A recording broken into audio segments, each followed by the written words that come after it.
변방 목사의 아침 묵상 2024년 10월 30일 수요일 아침입니다. 오늘은 마가복음 14장 43절로 50절까지 말씀을 통해서 진실을 담은 인사, 이런 제목으로 말씀 묵상의 은혜를 나누겠습니다. 어제 중보기도 세미나 8강이 은혜롭게 마쳤습니다. 그리고 저녁에는 와디프 개척학교 세 번째 시간이 마쳤습니다. 와디프 개척학교에 참여하신 두 분이 발을 다쳐 기부스를 하는 예상치 못한 일이 벌어졌습니다. 그런데 한 분은 온라인으로 참여하고 한 분은 기부스를 한 채로 멀리 달려오셔서 참여하셨습니다. 그 열정에 놀라며 주님의 치료하심이 함께 하시기를 기도합니다. 오늘은 어제 소천하신 고모님을 아침 일찍 천국 환송한 후 오전에 작은교회 신방을 하고 내일 있을 목회 사관학교를 준비해야 합니다. 이른 아침에 출발해야 하기에 오늘도 묵상의 시간이 짧습니다. 오늘은 어떤 말씀으로 인도하실까? 본문은 예수님이 잡히시는 장면이 기록되어 있습니다. 43절, 예수께서 말씀하실 때 곧 12 중에 하나인 유다가 왔는데 대제사장들과 서기관들과 장로들에게서 파송된 무리가 검과 몽치를 가지고 그와 함께 하였더라.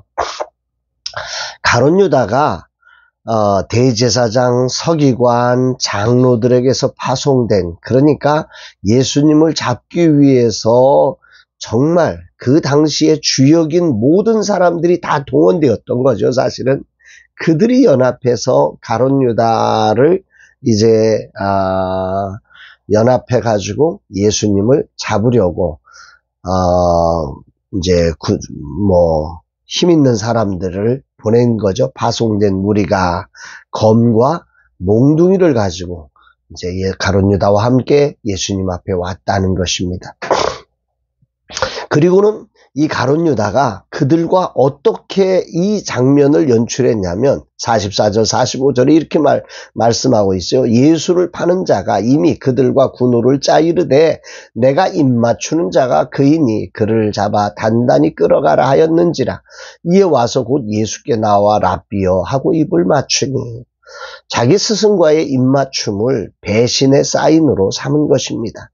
바쁜 오늘 이 부분을 묵상의 재료로 삼게 됩니다. 예수님 당시 입맞춤은 친밀함과 존경을 표현하는 방법이었습니다. 특히 유대문화에서 스승이나 영적 지도자에 대한 존경의 표시로 이 입맞춤이 사용되었습니다. 그러니까 이 입맞춤이라는 것은 신뢰를 바탕으로 한 친밀함과 존경을 표시하는 인사라고 하는 거죠. 그런데 가룟 유다는 밤에 예수님을 잡는 수단으로 입맞춤을 사용한 것입니다. 신뢰와 친밀함의 상징을 반역의 상징으로 바꾼 거죠.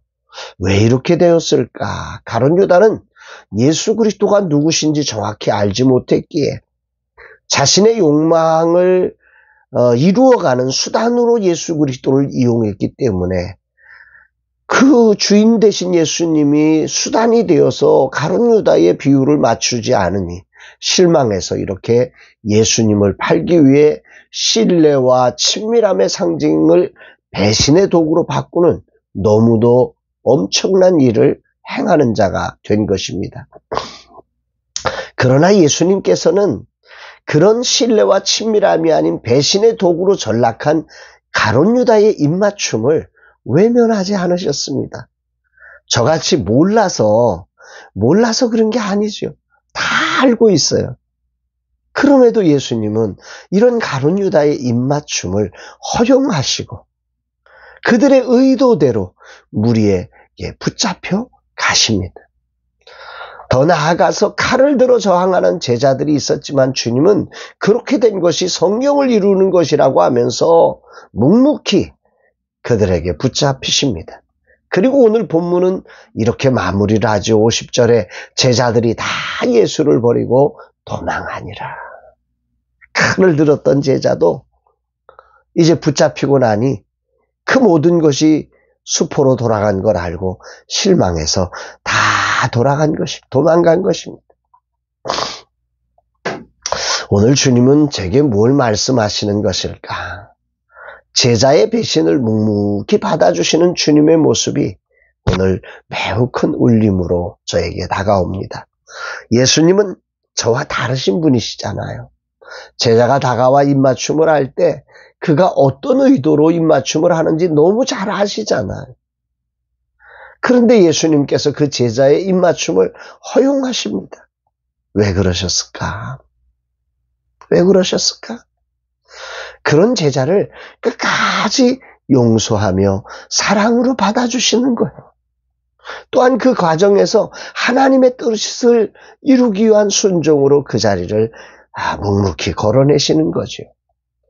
삶이란 자리를 살면서 수많은 인사를 받고 또 인사를 하지요. 그런 과정에서 나는 과연 가룟 유다와 같은 인사를 하지 않았을까?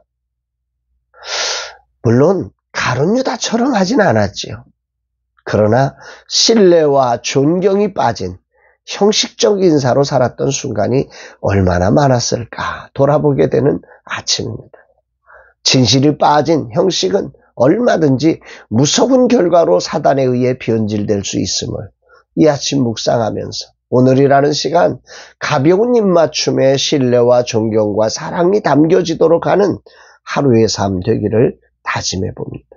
오늘 천국 환송의 자리에 가서 인사를 해야 합니다. 그리고 작은 교회 신방을 하며 인사를 합니다. 다양한 자리들에서 많은 인사의 자리가 저에게 주어질 겁니다. 그때 진정한 입맞춤을 할 수 있는 진심이 담긴 하루의 삶이 되어지기를 다짐해 보게 됩니다. 그리고 더욱 중요한 것은 그 어떤 상황에서든 예수 그리스도가 나의 구원자이시며 주님이심을 인정하며 그 주어진 삶의 자리에 나의 진심을 담고 사랑을 담아서 그런 일들이 되어질 수 있는 날 되기를 소망합니다. 주님, 저는 주님이 어떤 상황에서도 나의 구원자이시며 나의 왕, 나의 주인이심을 고백하기를 원합니다. 그 어떤 이유에서라도 실망하여 돌아서지 않게 하옵소서. 이 종에게 믿음을 더하사 끝까지 주님을 붙들고 사는 주님의 종이 되게 하옵소서. 아울러 이 하루의 삶에 만나는 모두에게 도구로 전락한 입맞춤이 아니라 사랑과 존경과 신뢰가 담긴 입맞춤으로 만날 수 있게 하옵소서. 성령님, 이 종을 도우사 오늘도 사랑과 존경과 신뢰가 담아진 만남을 이루게 하옵소서 고백합니다. 사랑하는 여러분, 여러분들의 오늘의 삶 어떻게 사셔야 될까요?